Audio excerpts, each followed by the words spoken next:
JM, this is new music. Can't sit still.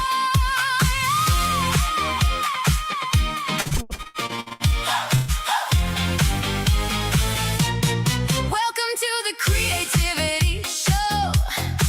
A live hour, let it flow. Unscripted words in a velvet ring. Savvy minds on the line they bring. Producer and host in the glow. akaRadioRed, let's go. Tell me what it is that Sparks your fire. What keeps you moving Higher. higher and higher? The Creativity There we go. Oh, I just started that a couple weeks ago. Jennifer, how do you like that? It's brand new. What do you think?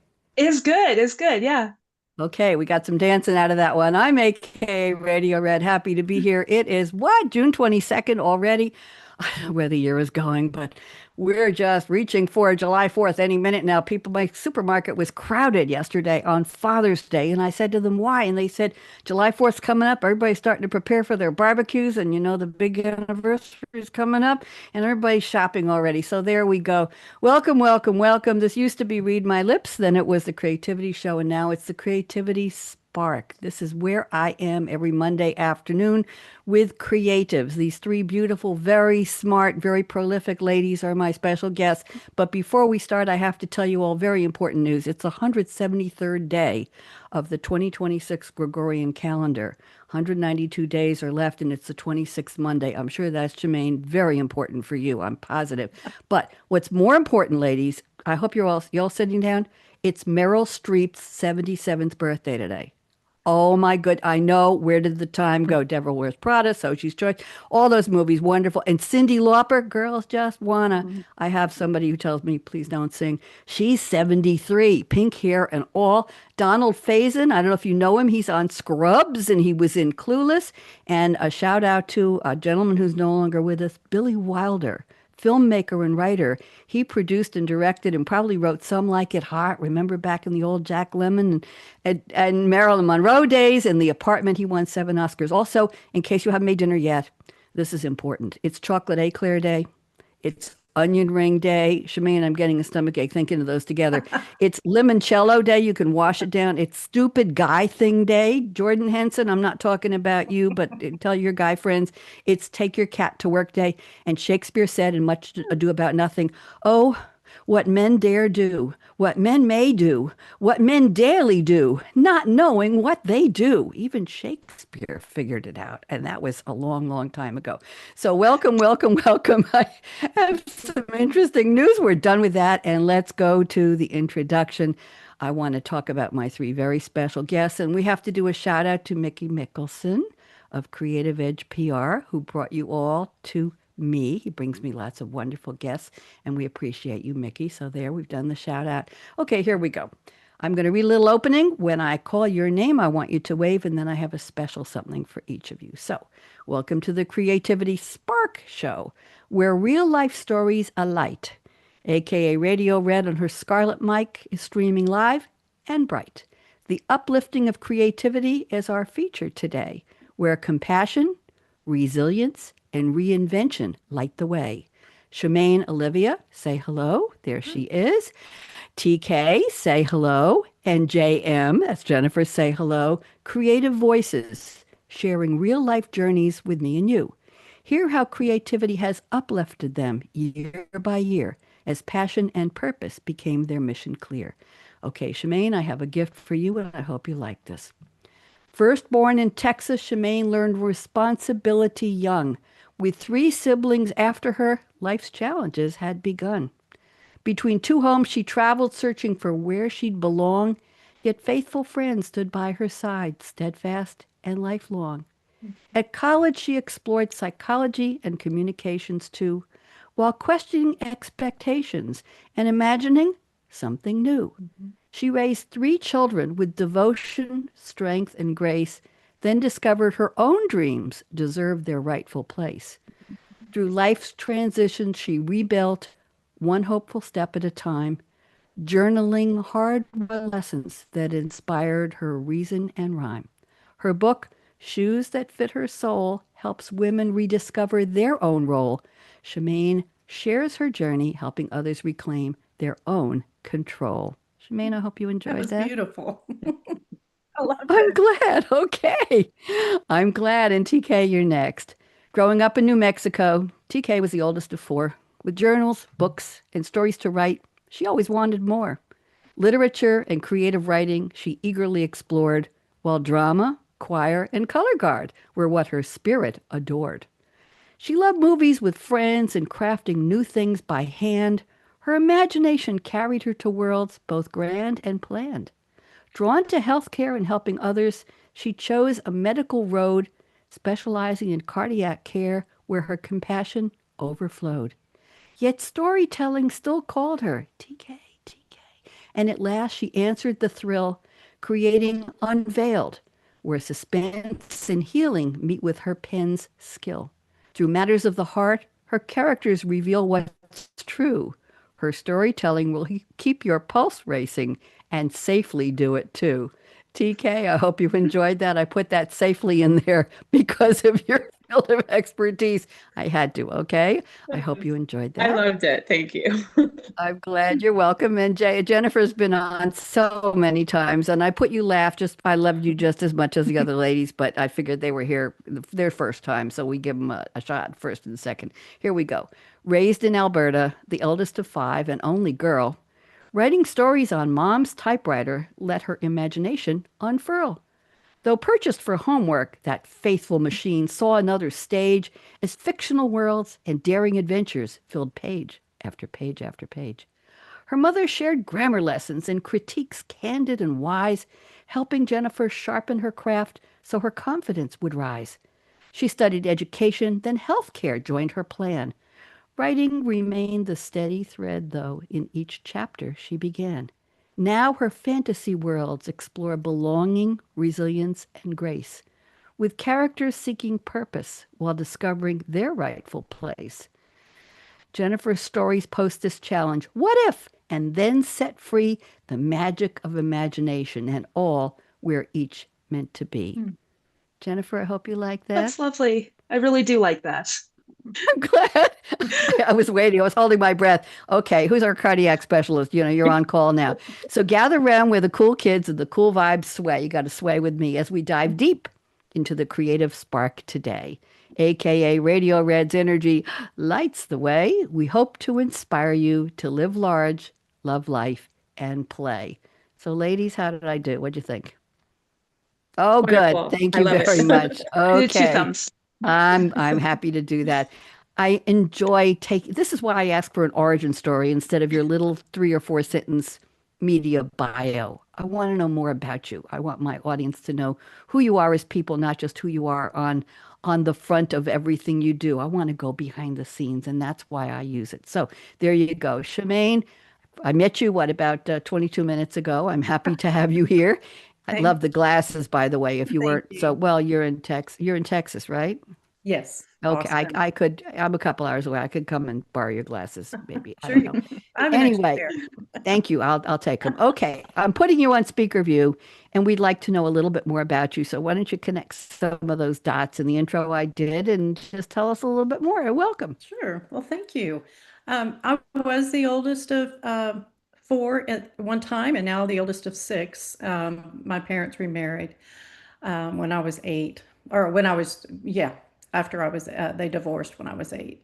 Um, I have been in the Austin area since I went to college in 1980, and that'll give you an idea of how old I am. I never thought I would be a writer. I was more concerned with getting my life in order. And it just so happened that the journals that I wrote, people would hear some of my stories and ask, when's the book coming out? And so I thought maybe I do have a message here. And my story is really about once I hit midlife, I discovered who I was not. I was not who I wanted to be. And things started crumbling for me around that time. And my marriage fell apart. I lost my job. I had 3 kids to raise. And a few years after that, my first husband was killed in an accident. And so it was just, it felt like one thing after another. And I looked at my life and I thought, what are you going to do with the rest of your life? Are you going to live the way you've been living, which is just living by other people's standards, other people's, you know, creating the person that they wanted me to be. And I was just going along with that. And I realized, no, I'm not happy. I want to become someone else. I want to become the person I was meant to be. And that's what started the whole journey of really rediscovering and reclaiming my identity. And when I got to a certain point, I decided I want other women to know this story because I know that when I started it, I was not sure where to start. I didn't know where to begin. I didn't know who to turn to. And I couldn't find books in the bookstores that would guide me. They were all about, well, this is why you are who you are. This is why you became this way. And I'm like, okay, so how do I change? And anyway, that's kind of where it all ended up, was that I was at a place in my life where I felt like I wanted to be more. I wanted my kids to see someone else. If I didn't know myself, they didn't know me either. So I wanted to make sure that I could leave a legacy for them. And Thank, that's how I began writing. thank you. Question. Shoes, the first word in the title of your book. How important are shoes to you and how did they make it into the title? I think everybody wants to know. Are you wearing special shoes today, Shamayne? I had to ask. Do I have to tell the truth? Because I'm in my slippers today. I'm barefoot, hun, so it's okay. Okay. How did shoes get in the title? Just briefly tell Well, us, please. just briefly, the shoe title came after I've created the framework, and the framework came from a dream. And it was a dream about when I was trying to figure things out, I had a dream about forgetting my shoes. And when I woke up, I thought, wow, that was so significant because the dream was very vivid. And I thought, that must be a message for me. And not long after I got up, I heard the words, you're going to teach women to find their shoes for their journey. And then the shoes came apart, and the eight components of the shoe aligned with the eight elements that we need within ourselves to find That's our voice. lovely. That's Thank you. creative. That is very, Thank you. very creative. Thank you for answering that. I appreciate it. Okay, let's go around the table. TK, you are brand new to the show. I'm also delighted to meet you. I'm putting you on speaker view, and why don't you connect some of your dots for us? Go ahead. Sure. Well, I actually have been writing my whole life, as you said in your wonderful poem. I love it, by the way, again. And I just decided that the thing about me is that my creativity's always been there since I was very young. And for me, I've gone through so many different things in my youth, in my childhood, and going up. And it was a lot easier for me to kind of mask those things through, storytelling, through my imagination, instead of coming right out and speaking about them or journaling about them. And it kind of felt easier to deal with those things by creating characters that, dealt with those things differently. And that way I could kind of, you know, put my own spin into how I would handle these different situations. And then the medical field kind of came along and I just kind of combined it all together and, with the suspense and the just being the reality of the medical field and, relationship drama and things from the past. And I just kind of tie them all together. And that's kind of how it's been most of my life. Very interesting. Connecting the dots, tying the threads together, wrapping things up, hoping they come into some kind of cohesive something we can live with. What's the title of your book, TK?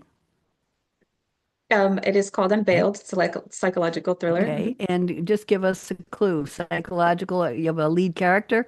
Is I there do. a girl in the story? I want to know. Of course, of course. Okay, what's her But name? yeah, my main character's name is Tessa, and it starts with a T like mine, but there was no correlation. The name just kind of came to me when I started writing the book. And she has some things from her background, relationship issues that she went through, and she actually ends up with amnesia. And there was an accident that happened that kind of gives her a reset on her life. So she's created this career, this life that everything's tied up in this nice, neat little bow. And then her past comes to remind her that it is not hidden anymore. So now she has to confront her past to keep her future intact. Very well put. Is there going to be a series? That I have had that question asked multiple times. I bet. I've left it open Okay. that it's possible. It does have a closed ending, but there's possibility. I do have the notes to continue it if I wanted to. And when is the book coming out? It comes out October 6th. Okay. Okay. The day before my birthday. You can Oh, send me okay. a copy. Ah, sounds good. Okay. I'll put it on my Thank you. calendar. Jennifer J.M. Shaw, always delighted to have you back. Mickey says, you have a spot for JM. I said, of course, I always do. Welcome back. Let's pretend this is your first time on the show. That's why I started with your origin opening with I don't call them poems, I call them rhyming introductions, because I do write poetry and that's not what I write. So, JM, why don't you pretend that nobody has met you in the audience and just give us all of those connections and start with who you are. And welcome back. Thank you. Yeah, no, I'm a mom of two boys. I'm a wife. I'm again, the oldest of five kids. I've got four younger brothers, and I thought my sole purpose in life was to babysit, and I made them pay. Um, I started writing 35 plus years ago, and I started out just watching people. I was trying to figure out, I was very introverted, trying to figure out how to fit in, trying to figure out how to make friends, trying to figure out how to socialize. And everything seemed so very confusing. So I started people watching, and but that only told me what people were doing. It didn't tell me why. So because I was unable to dive into people's heads, I created fictional characters and stories and dove into their heads and live vicariously through them, experiencing the emotions that I was going through at the time. So if I was sad, I'd put them in a sad situation. If I was angry, I'd put them in an angry situation, and just kind of like live through those emotions through my characters in a controlled environment. And so I did that for many, many years, never sharing my stories. And then in 2019, I was diagnosed with autism and ADHD, and then later dyslexia. And I started to think, as I, got over the shock and I started to reevaluate my life and I started to learn a little bit more about it, I started to think maybe writing is my special interest. So I had finished a manuscript, which is the first book in my series. And I decided I'm going to get brave. I'm going to send it to an editor because the worst they can say is it sucks. And they came back and they said, that doesn't suck. You should publish. So 2 years later, I did. And now I've published the first four books in my series and working on the fifth. Tell us the title of the series and who are your recurring characters and your favorite character, please.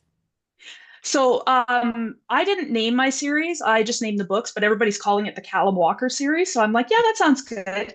My first book's The Ascension, and then there's The Convergence, and then there's The Fractured Veil, and my fourth book is Forsaken Souls. And my main character, Callum Walker, is the protagonist we follow him through this journey, trying to figure out where he belongs, who he is, and master his abilities to I survive. like the way you described that you wanted to know the why of other people, but you had your own challenges, shall we say, your own scenarios in your own life. So what you were feeling and wondering, you put your characters into. I haven't heard it. It's probably maybe very common for authors of fantasy, I'll call it fiction, to do that. But I hadn't heard anybody say it quite that way. Thank you. That was a new statement on this show. And I talk to a couple hundred people a year, so it takes a lot to be new and say something fresh. I appreciate that. Thank you, ladies, for the show's over. No, we're just getting started here. So let's go to the part where TK and Shamayne are saying, what? I did all that work. I said all the stuff and we're done. No, we're not done. Okay.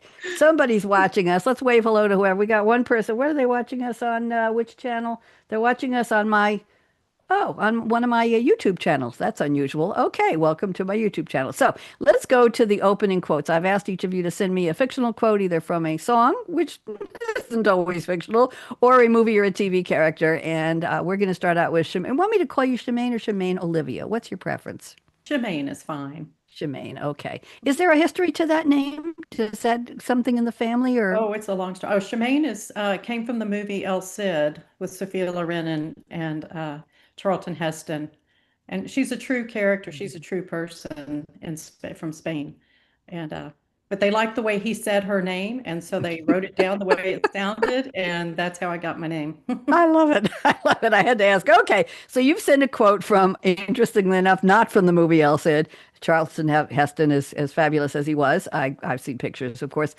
You've sent a quote from The Logical Song by the British rock group Supertramp from 1979. This was their most successful hit in the UK, #7, and it hit #6 in the US charts. It was released as the lead single from their album Breakfast in America. What an interesting album title for a British group. Written by Roger Hodgson, the track is a semi-autobiographical critique of the British education system and the loss of childhood innocence. We're just going to leave it there. Okay, and here is the quote. And it may seem very familiar, and I promise I won't try to sing. There are times when all the world's asleep, the questions run too deep. For such a simple man, won't you please tell me what we've learned? I know it sounds absurd. Please tell me who I am. Ooh, that's deep. Okay, Jennifer, talking about finding where you are and putting yourself in. And this is what he did. He went through the school system and he wasn't very happy with it. So that's how he wrote the lyrics. Shamayne, I'm coming back to you. Why don't you tell us a little bit about why you picked this and what it has to do with your creativity? Go ahead. Well, it was a song that was when I was in high school that I really liked. But as I got older and listened to the lyrics, and as I was going through transformation and changing, it started to really resonate with me. And I thought he spoke to exactly how I felt going through those changes. And I thought I remember thinking, gosh, some of these artists really know what they're saying. They really know what they're talking about. And there are many other songs where I've picked up on lyrics like that. So with my creativity, it's just because it aligns well with my own journey of rediscovering and recognizing that I was taught several things in my life that as I grew into an adult, I really didn't believe. And so I needed to know, who am I? Who am I? Interesting. It is quite an interesting song. And as I was reading the lyrics and researching it, I realized I knew the song quite well. So thank you. Interesting. Okay, let's go to TK's quote. And this is from a movie. The movie is The Lion King, Disney's original 1994 animated musical drama film. And the character Rafiki is voiced by the late wonderful actor Robert Guillaume. And he voiced the wise old mandrill Rafiki, bringing the shamanistic character to life with his own distinctive voice. He used different accents, including a Jamaican accent, to create a unique sound for Rafiki. The movie was produced by Walt Disney Feature Animation. Voices in the movie this is quite a list: Matthew Broderick, James Earl Jones, Jeremy Irons, Jonathan Taylor Thomas. I don't know who Moira Kelly is, Nikita Khan, Nathan Lane, Ernie Sabella, Whoopi Goldberg, Cheech Marin, Rowan Atkinson, that's Mr. Bean, and Robert Guillaume. Story follows a young lion prince named Simba, who is exiled from his kingdom after his father Mustafa is murdered by his uncle Scar. I always thought that name was interesting, who plans to seize the throne. We'll leave it there. And this is a very popular quote, TK. I have about 5 guests a year pick this quote, and one is coming up in about 2 months, and they picked it too, and I love it. Here's the quote. Oh, yes, the past can hurt, but you can either run from it or learn from it. Okay, TK, your turn. Rescue me. How does this have to do with your creativity? Go ahead. It's actually the whole theme behind my brand and what I'm passionate about not just in relationships, but just life in general. And each one of us has a journey through life, and our past can affect how we go forward. And even in the stories that I create, when my characters, they deal with their past in some way, shape, or form. And just that healing and, forgiveness and moving on and being able to find the grace to forgive.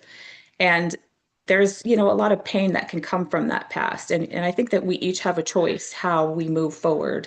And so, that quote not only resonated with me just because I love the movie, I love lions, I love wildcats, but just it's just so perfect in saying that, that hurt, the past can hurt, but you can learn from it, and learning from it is what helps healing, what helps you to heal and move forward. Thank you very much. Very well put. We have a lot of philosophy here today. I appreciate that. Sometimes I get very deep quotes, and sometimes I get really fun quotes, or I get fun quotes that end up with deep explanations. Okay, Jennifer, let's go to yours. This is a character named Anton Ego voiced by Peter O'Toole. The movie is Ratatouille, or Ratatouille, as you may prefer, 2007 animated comedy drama film written and directed by Bird, story by Jan Pinkava, blah, blah, blah. Three more people from Pixar Animation Studios for Walt Disney Pictures. The stars the voices of Patton Oswalt. Here's another list. Lou Romano, Ian Holm, Jeananne Garofalo, Peter O'Toole, Brian Dennehy, Peter Son, and Brad Garrett. Brad Garrett, one of my favorites. What a voice that guy has. The title refers to the French dish ratatouille and the species of the main character, a rat. Okay, we'll leave it there. And here is the quote you have picked. This is interesting. Not everyone can become a great artist, but a great artist can come from anywhere. I've never heard that quote from the movie.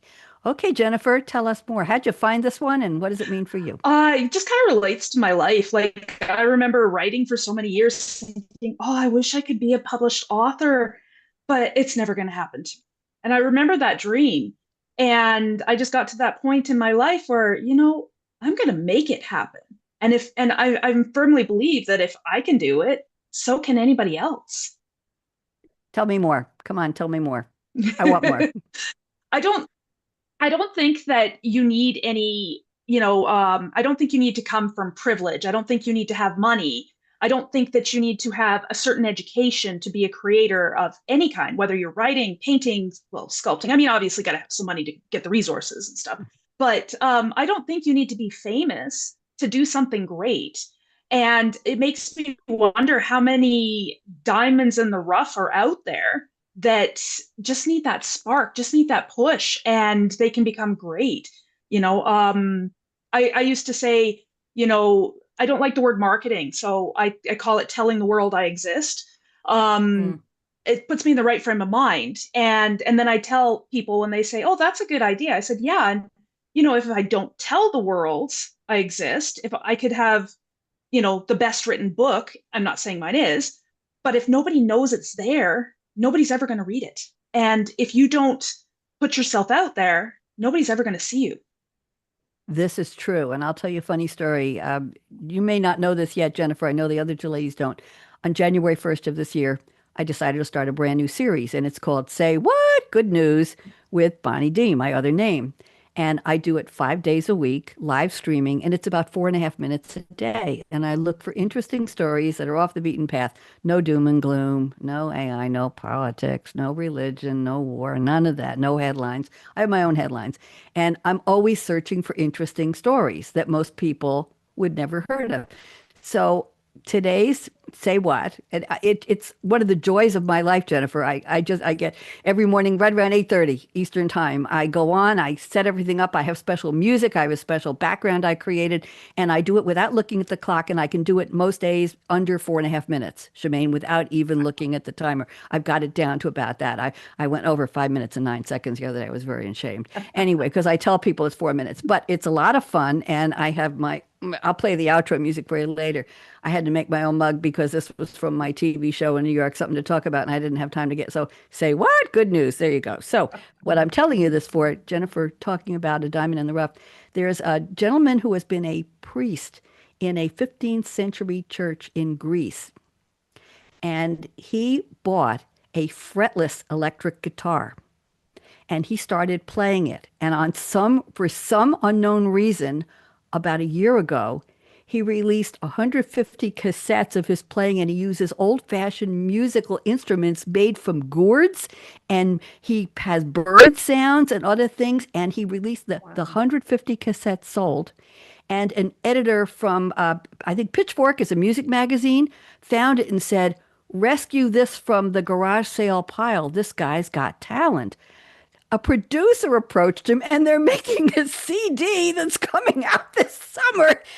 And it's a combination of, they say it's electronic beats, and it's music sounds, and it's animal sounds, and it's this liturgical droned on music sound, and it's stuff that nobody's ever heard of. And this guy's got a beard down here, and he's sitting in a room playing his electric guitar.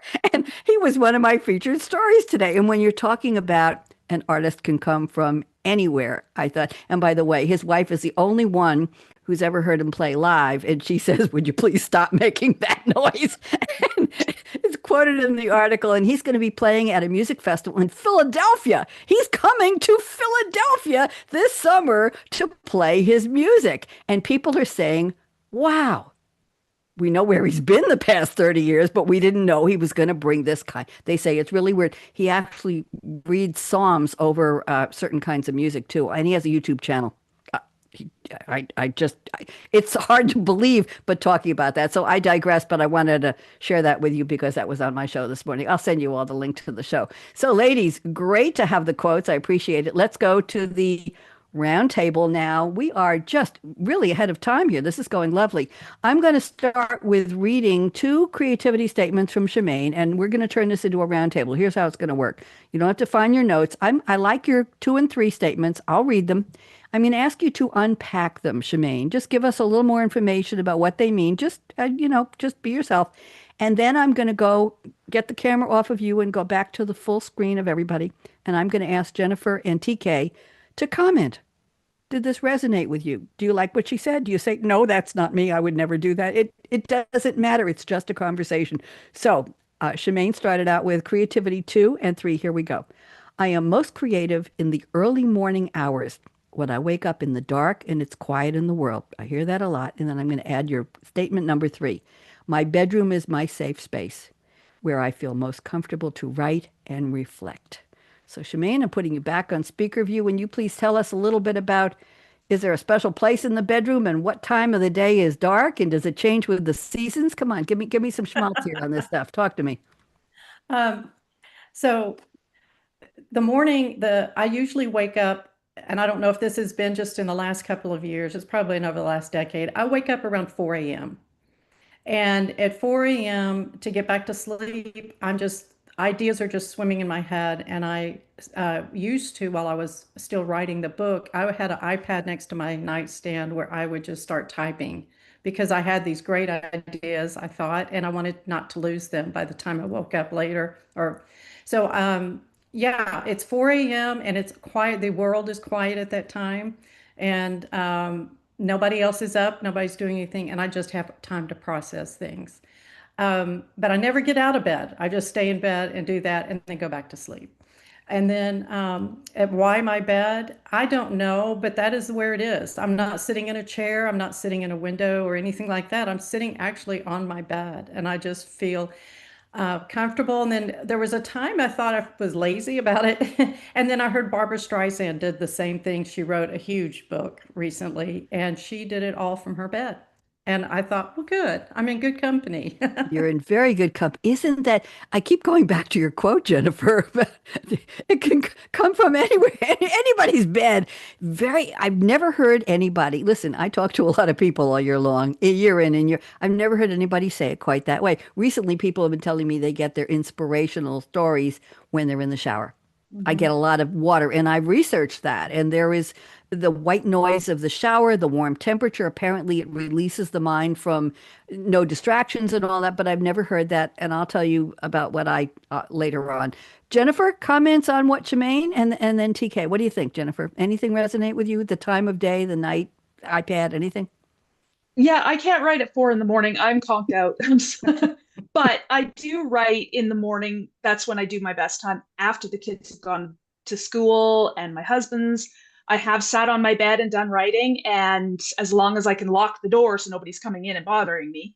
But I tend to hyper focus and I'll forget that the whole world exists and I'll sit on my bed for hours and then I'll end up with a backache.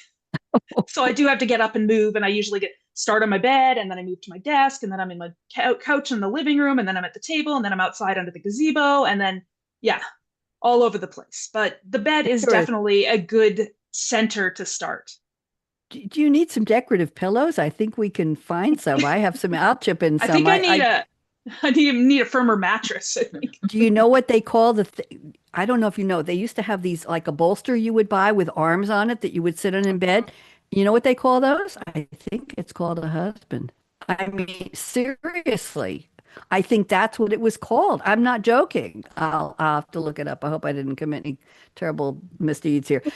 Before I get in too much trouble, TK, what do you think about bed, writing, tablet, laptop, dark, people gone, nobody awake, or everybody gone out to do something? What do you think, Yeah, TK? Does actually this it resonate does. with you? Because I do wake up at sometimes I wake up earlier than 4 a.m. Sometimes it could be like 2, 3, but um, usually if it's at that time, I'm going back to sleep. I'm not I'm not getting up. But those ideas, they do come a lot of times from dreams even. I will wake up and have, I mean, I have bizarre dreams all the time.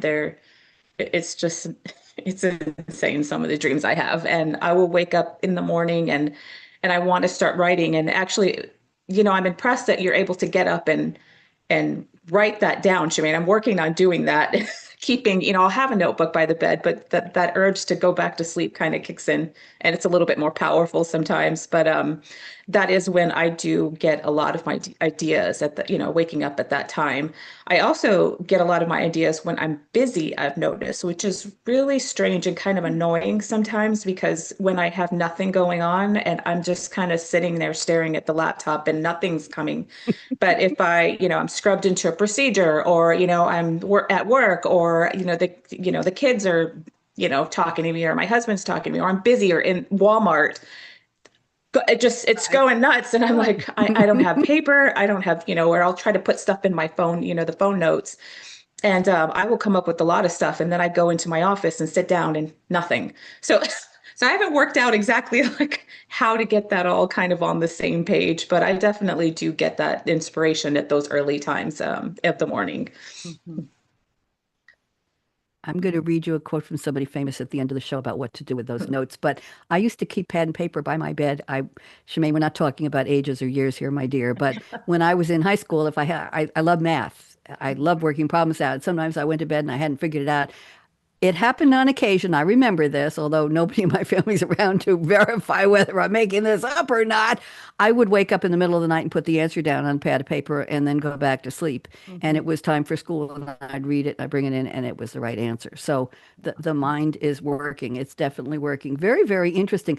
I keep my iPad next to the bed, and I am playing Words with Friends, and that's my sleeping pill at night. If I have enough energy to still be awake when I get in bed, and I have a lot of pillows behind me, and I have a beautiful canopy, this kind of filmy thing I bought online, and it's white, and it just makes the room very pretty. And my point is that I'm playing Words with Friends with 5 people around the world, people I will never meet. And I have a woman in the UK named Lynn, and I have 28 games with her. And I have a really cute guy in Southern California named Jason, who, and he has a beard now and a hat, but he did in the beginning. He looks very different. And we have 9 games, and I have somebody named Maddie the Great, and then I have somebody named Jack, J-A-C, I think it's Jacqueline, and I have one other person. And I can sometimes have 45 games ready to play at night, and I do them until I look up words. I do have a lookup feature app that I use to find out, and I learn vocabulary that way. But I haven't written on my iPad. I haven't opened up any apps to actually write anything.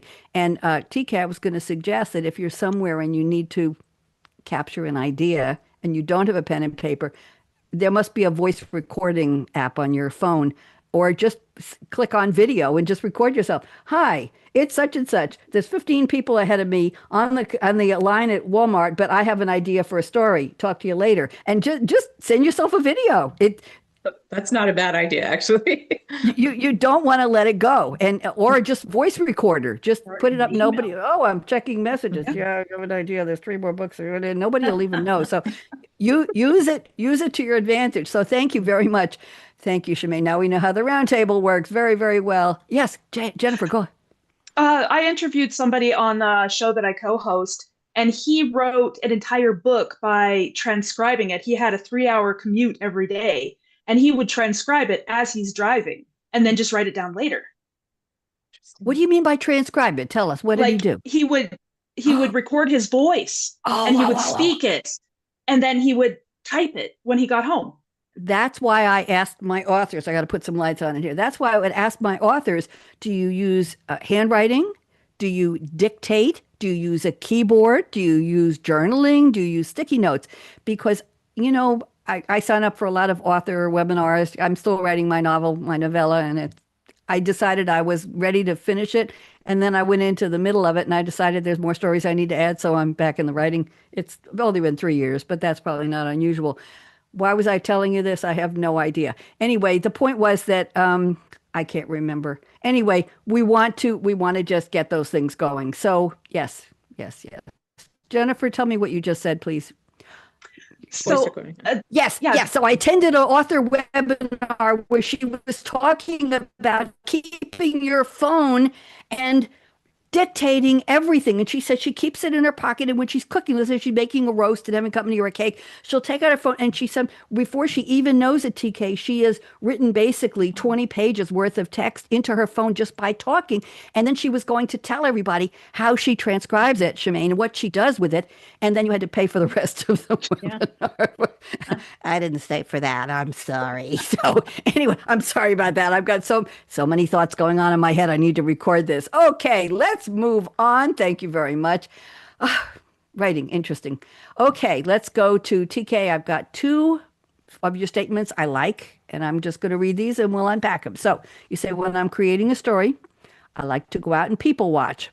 I watch how people react in different situations. If I'm unable to venture out, I watch movies or reality shows. It helps me create realistic situations and characters. I have never quite heard that put quite that way. Now, here's another one. You say, when I think of a story idea, it begins to take shape in my mind. The characters, the setting, the plot. I get excited. It's like a life is being born, watching it nurture and grow. Even through the struggle of writer's block, distractions, imposter syndrome, the possibility of it reaching its potential keeps me coming back for more and more and more and wanting to create many more stories. I love that. Beautifully put. TK, why don't you do a little unpacking and we'll see what the other ladies have to say. Go ahead. Sure. I've always, I was always kind of doing the people watching thing. I just didn't really realize I was doing it until much later in life. I just thought, God, I got to stop staring at people. They're going to think I'm a little strange. And I actually had a good friend of mine. We kind of made a game of it in our young 20s. And, we would go out to wherever we would go out, we'll leave that there. But, and kind of watch people, from a distance and, you can't really hear them, but you can kind of see their body language and what they're doing and the faces they're making. And we would talk as if we were them and make up things that they would, they could possibly be saying. And so it was this running game we had going on. But as I started to kind of dive into really character developing, that's when I noticed I was really starting to kind of watch how people were acting. If I'd go out to dinner or just being in the store and just, kind of doing that same watching to see how people react, just how they react. And when I don't go out, I can't stand reality shows. I'm just, I really can't.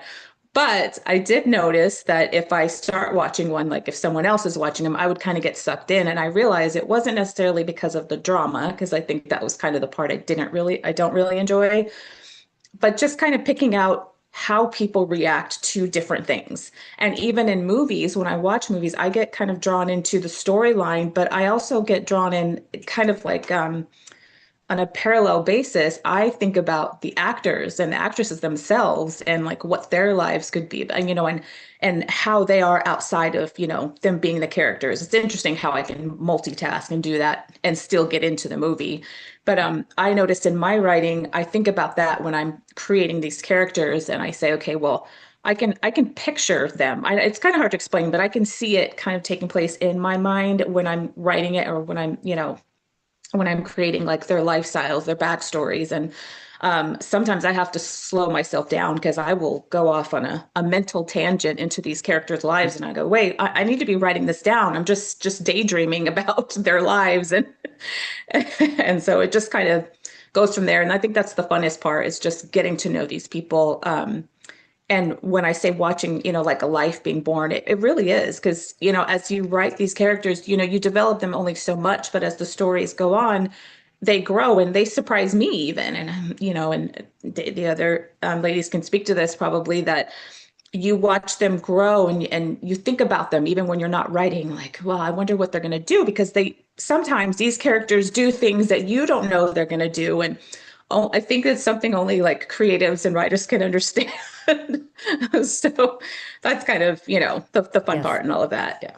I wrote a romantic comedy play around 8 years ago, and I wrote it from 1 to 4 in the morning in 3 nights. It was done, and the characters told me everything about themselves, Yeah. who they were, what they looked like. They met on a dating site. They were in a cab going to dinner in New York City, and we did it in my TV studio. I can send you all the link. I have it on Nice. Vimeo. It's 26 minutes long. We had to edit it down, but they just channeled, they told me, I picked the man, the woman, and the cab driver, and they just told me, this is what I'm saying to him. I got in the cab first. She got, it said, this is what she's wearing. This was in her purse. This was how he reacted. This is where they're going for dinner. This was his backstory.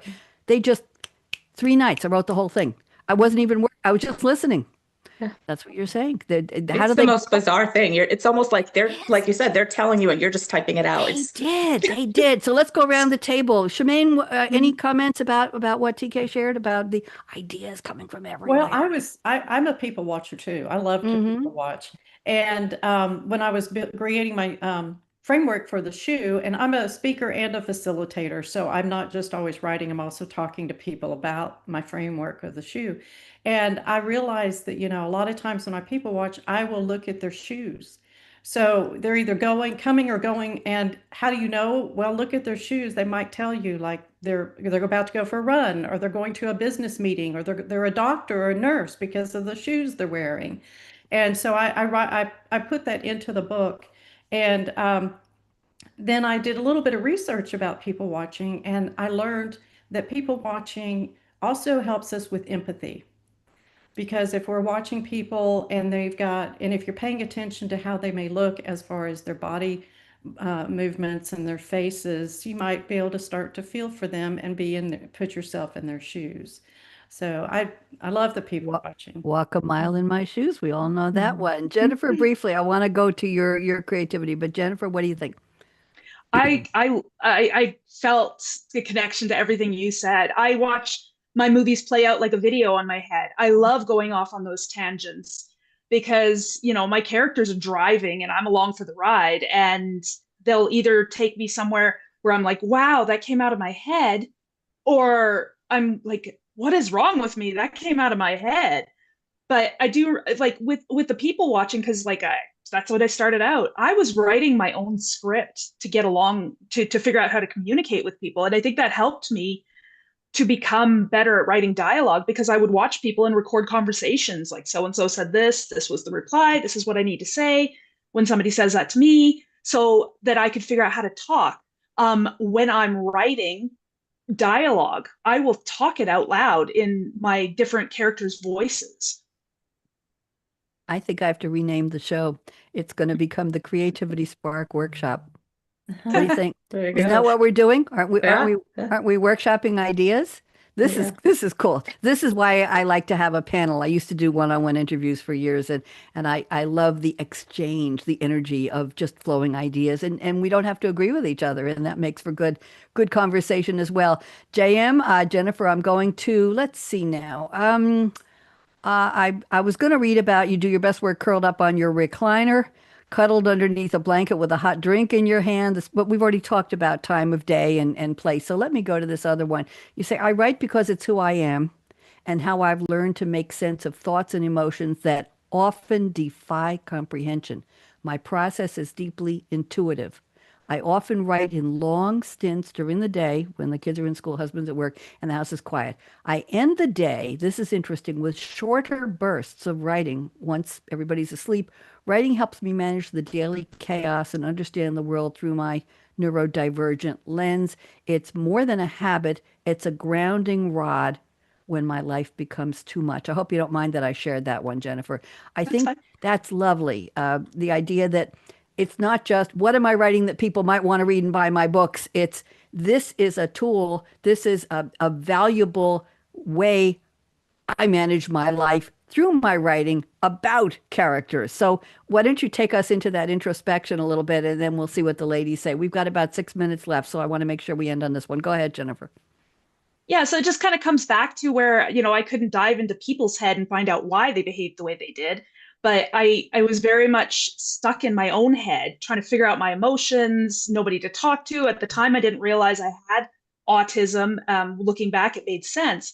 but writing was that need for understanding, and then it became that outlet, and that it was a hobby and then a passion, and now I truly feel like it's my therapy. It allows me to escape from the chaos of life, to sort things out. If I'm feeling, confused about something, I can, like sometimes I have a hard time identifying the emotions that I'm feeling, but I can put them into words through fiction, and live them out in this setting that I can control. It's like, what do they call that? Lucid dreaming almost, where you are in control and you can have amazing adventures, understanding who you are, finding that sense of belonging, and escaping the chaos and or the boredom of life.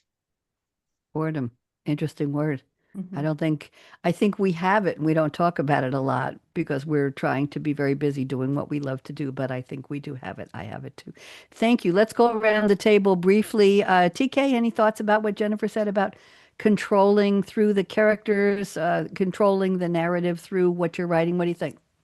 I think that you said it like like even as you were talking, I'm like, that's exactly what I was thinking. And that's exactly how it is. It really is therapeutic. You said all the words. I was like, she's taking all the words I was going to say. But, it is like, I feel like with my writing, it is a way to, to heal, like through some of the life traumas that I've been through, that I know other people have been through, and a way to deal with those things. And, like I always say, like sometimes I get closure that I may not have gotten in other instances in life. And I get that closure that I may not have gotten through my characters.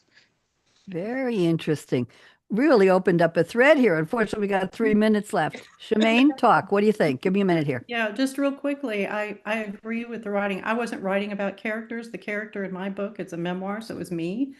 And telling my stories to myself and writing them out as I remembered them actually ended up being better therapy than going to the therapist. Because Ah, it released so much of what I was inside of me. And yeah, I think writing those things out is definitely good as it therapy. is. It is. And I belong to an online, I was going to say therapy group, a poetry group. And we get a prompt every Wednesday from the moderator. I've been doing this for about 4 years. Thank you, Jordan. We have 3 minutes left on his channel. And I've written about 800 poems because I'll write between 1 and 3 poems every Wednesday. But Jennifer knows this. In April and in November, 30-day months, we get a prompt a day, and I write usually between 3 and 5 poems every day for those months. And I've been doing this 23, 24, 25, and we're now in 2026. We just finished the April poem a day. It's called a challenge, and people from all over the world contribute, and a lot of them are very emotional poems, very emotional, very heartfelt about things that happened in their lives. I'm the class clown. I like to write the funny stuff. So anyway, and some people don't get my sense of humor, and I really don't care. I write. So let me read a couple of things to you all. I have a quote from Lucy Maud Montgomery. She wrote Anne of Green Gables, 1908, Canadian author, and she had a chapter. You're going to love this one. Chapter 19 is called A Concert, a Catastrophe, and a Confession. Is that a great alliterative way to, yeah, okay. And the words I like from this chapter are something just flashes into your mind. TK, this is for you. So exciting, and you must out with it. If you stop to think it over, you spoil it all. Mhm. Interesting. I think that's for That's all of us. true. And then one from Rapunzel. This is the 2010 3D computer animated musical adventure fantasy comedy film. And Mandy Moore starred as Rapunzel, and the movie was Tangled. Venture outside your comfort zone. The rewards are worth it. Don't you love that? As a Rolling Stone saying, you can't always get what you want, but if you try, sometimes you'll get what you need. There we go. Here is the little snippet I was going to read about your little ideas.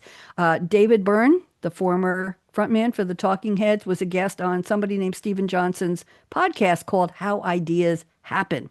And he said, sometimes I have just the title of a song that comes to me, and I write it down. And I go, expand on that. I think there's something there. And I have in my computer a whole lot of musical ideas that maybe have a melody, a nonsense word, awaiting words for the melody. But usually I need something to start with. It's hard to start from nothing. I accumulate these little, he calls them little beginnings. And when I come back, I have something to build on. TK, does that work for you? Same Yeah, idea? absolutely. There Yeah. you go. Okay, and I'm going to read you all. Jennifer, you've heard this before, but these ladies haven't. Here was my acrostic I did on July 24th, 2024. All my poems are dated. And the theme we got, the prompt was write a poem about night shift. So I wrote an acrostic. I love acrostic. So it's NIGHTSHIFT, and I will lean in as I read the first word of each line so you'll get the NIGHT. Here we go. And I dedicate this to all of you. Never quite really at rest. It's the life of a creative. Going, gripping, gyrating, growling, groaning, growing, highs and lows flowing on a mental Mobius strip. The days are the nights are the days again, shifting off and on, into and out of gear, hoping for unique brilliance even once. It's a calling, command, curse, roller coaster, finding eureka, euphoria amid frustration and fears. Thus is the life of the creative. I dedicate that to all of you. Okay. I like to thank you. I like to do that with this is so one of my favorites. In 2014, we're just about out of time. I closed the show with the top 10 tips for women. And this was 10 years before the movie. The first tip was aspire to be Barbie. Aspire to be Barbie. The biatch has everything. There you go. I did use a bad word. And here's the closing. And then we're going to go out with some music if I can find my music here. Okay. And here we go. Life is short. Break the rules. Forgive quickly. I'm still working on that one. Kiss slowly. Sure. Love truly. Definitely. Laugh uncontrollably. Ladies, laugh with me for 3 seconds. 1, 2, 3. Ah! I gotcha. And never, ever, ever regret anything that made you smile. Here we go. Work like you don't need the money. Dance like no one's watching. When I taught disco in a high school cafeteria on a table, they didn't give me a stage. Everybody watched. I never fell, but what legs I had. Sing like nobody's listening. Love like you've never been hurt. We all have. Let your heart regenerate, regrow, and open up again. Money talks, chocolate sings, and last but not least, I stole this line from somebody years ago. Thank you for turning me on, and let's go.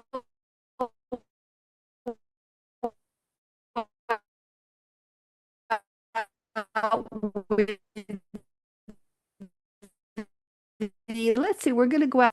Here we go. I'll tell you how I get my music. Morning coffee. Morning coffee. Make it decaf, please. I don't need the caffeine. I guess you know why. Had enough.